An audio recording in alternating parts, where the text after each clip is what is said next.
पाहुणं हा हे असं काय बोबड बोलते शाळेत जरा त्याने बेडकले मारले ते मध्ये बोबडच हे झाले.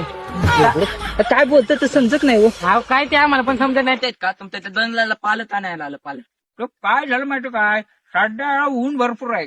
सध्याला तुम्ही पाणी नसेल आलं त्यांना. पाण्याचं कुठं, अरे इथं पाणी पियायला भेटत नाही इथं आम्हाला. लोकांच्या इकडे बादल्या उचलायला लागतात. संडासला पण इकडच्या बादली एकाची उचल तिकडची बादली उचल. समुद्रातलं पाणी तुम्ही समुद्रात आणता का? समुद्र नाही, आम्ही ढवातून आणतो, ढवातून. तद्दात आणता का तद्दा? हा, खड्डा खड्डा. खड्डा म्हण. ए वाद वाद वाद वाद अरे अरे पडतो काय, अरे मी वाट म्हटलो. नमस्कार मंडळी, आजचा एपिसोड कसा वाटला तर आम्हाला नक्की कमेंट मध्ये सांगा. लाईक करा, शेअर करा आणि सबस्क्राईब करायला विसरू नका. येईल त्या रविवारी 1 वाजता. तोपर्यंत जय महाराष्ट्र.